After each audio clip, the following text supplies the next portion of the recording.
Kementerian Dema dan lain sebagainya. Kemudian yang ketiga, kami punya Komisi Penetapan Kebijakan. Nah, Komisi Penetapan Kebijakan tupoksinya lebih kepada pembuatan undang-undang. Kalau misalnya hierarki hukum yang kita pakai, pertama kita menggunakan SK Dirjen Pendis. Kemudian turunan dari SK Dirjen Pendis ada buku saku. Kemudian turun lagi ada disebut dengan anggaran dasar dan anggaran rumah tangga. Turun lagi ada garis besar haluan organisasi. Turun lagi ada SOP. Jadi ada hierarki hukum. Jadi kami dari Senat mempunyai fungsi untuk membuat aturan-aturan main lembaga semacam itu. Kemudian yang keempat, di Senat Mahasiswa kami memiliki komisi disiplin. Nah, komisi disiplin ini juga bagaimana ketika ada pelanggaran maka akan diadakan sidang kode etik, sidang paripurna dan lain sebagainya. Teman-teman mahasiswa baru UIN Makassar nanti akan dijelaskan lebih panjang oleh Sekretaris Umum Senat Mahasiswa UIN Makassar dan mungkin juga nanti akan diberikan gambaran umum lewat video kami sudah buat dan sementara ditunggu dan ini.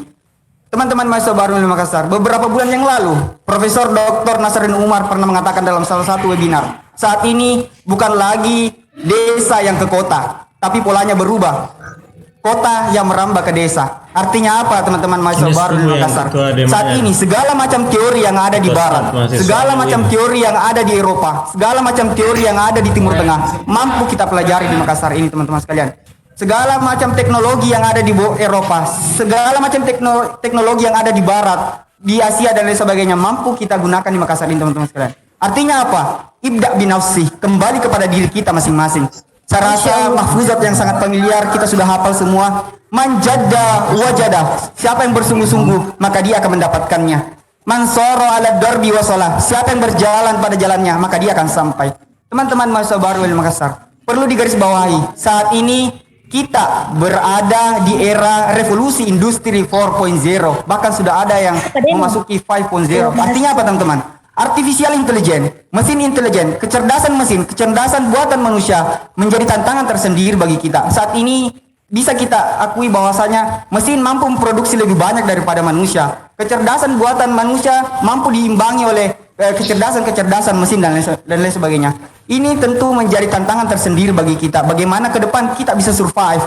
Tentunya ke depan kita semua sebagai mahasiswa, alumni UIN Alauddin Makassar, kita berharap ke depan kita semua ingin menjadi pemain, bukan menjadi penonton. Tentunya ketika kita ingin menjadi pemain, minimal ada 3 skill yang harus kita miliki mulai dari saat ini.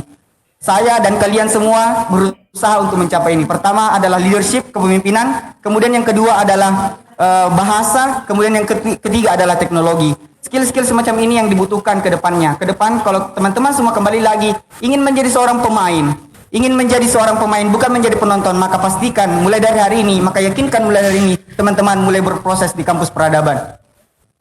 Teman-teman mahasiswa baru di Makassar, saat ini juga perlu kita sadari bahwasanya kita berada di era bonus demografi. Diperkirakan umur produktif pemuda 20-45 tahun pada tahun 2045 itu surplus, berlebih. Artinya apa teman-teman sekalian? Ke depan di Indonesia Emas 2045 sangat banyak tantangan. Lagi-lagi dengan masalah yang sama. Saat ini kita harus memperbaiki diri kita mulai dari saat ini agar ke depan tentunya kembali lagi kita ingin menjadi pemain. Apa yang teman-teman lakukan hari ini dan apa yang teman tidak lakukan hari ini merupakan konsekuensi di masa yang akan datang. Kalau Anda teman-teman belajar hari ini tentu akan menuai di masa yang akan datang. Kalau teman-teman tidak berproses mulai dari ini tentu ke depan juga ada konsekuensi tersendirinya. Baik. Itu tadi sedikit gambaran. Saya sudah gambarkan bagaimana tupoksi atau tugas pokok dan fungsi dari Senat Mahasiswa, kemudian gambaran bagaimana situasi saat ini, dan izinkan saya menutup dengan membacakan paradoks Baharudin Yusuf Habibie, Bapak Teknologi Indonesia, Presiden keempat Republik Indonesia. Beliau mengatakan, kita kaya tapi miskin, kaya akan sumber daya alam tapi miskin penghasilan. Ini menjadi masalah bagi kita semua di negara ini, bahwasanya kita kaya akan sumber daya alam, tapi lagi-lagi dengan pengelolaan yang buruk, pengelolaan yang belum baik, maka penghasilan kita masih sedikit. Kemudian yang kedua kata B.J. Habibie, kita besar tapi kerdil, besar dari segi wilayah dan penduduk, tapi kerdil dari segi penghasilan. Lagi-lagi dengan masalah yang sama. Tentu ke depan dengan wilayah yang besar, penduduk yang banyak, kita berharap penghasilan negara kita mampu menjawab segala tantangan yang ada di negara ini. Teman-teman mahasiswa baru di Makassar. Kemudian yang ketiga kata B.J. Habibie, kita merdeka tapi terjajah. Merdeka dari segi politik, merdeka dari segi politik, tapi terjajah dari segi ekonomi. Ini tentunya menjadi PR kita semua. Bagaimana ke depan teman-teman mampu merubah ini, mampu menjawab tantangan-tantangan global semacam ini. Kemudian yang keempat, kata B.J. Habibie, kita kuat tapi lemah, kuat dalam tindakan anarkisme, tapi lemah dalam menjawab tantangan global. Teman-teman mahasiswa baru, tidak sedikit dari orang yang bergelar akademik tertinggi saat ini masuk ke dalam penjara. Itu merupakan tindakan-tindakan yang kita tidak inginkan. Sebenarnya kalau kata Andri Gurutta Sanusi Baco mengatakan, masalah umat abad ini bukan lagi pada kekurangan ilmu pengetahuan, tapi masalah umat abad ini ketidakmampuan manusia mengimplementasikan apa yang diketahui. Teman-teman mahasiswa baru, tentu ke depan kita menjadi manusia yang bermoral, manusia yang berakhlak. Mohon maaf kalau kita berbeda dalam keyakinan saya yang saya pelajari di pondok dan sampai di universitas. Akhlak atau moral mendahului ilmu pengetahuan. Seberapa cerdas pun kita, seberapa pintar pun kita, tapi kalau kita tidak bermoral, tidak berakhlak, bisa dikali nol. Itu artinya tidak memiliki arti apa-apa. Teman-teman mahasiswa baru di Makassar. Kemudian yang kelima, kita indah tapi jelek. Indah dari segi potensi alam, tapi jelek dan buruk dari segi pengelolaan. Lagi-lagi dengan masalah yang sama. Ini menjadi PR bagi kita semua. Tentu ke depan kita berharap negara kita bisa menjadi maju dan menjadi negara baldatun thayyibatun wa rabbun ghafur.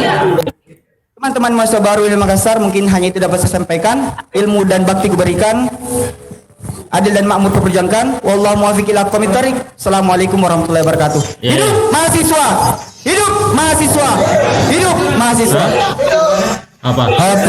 Terima kasih, tepuk tangan semua para peserta kegiatan 2020. Demikianlah penyampaian peran dan fungsi senat mahasiswa sebagai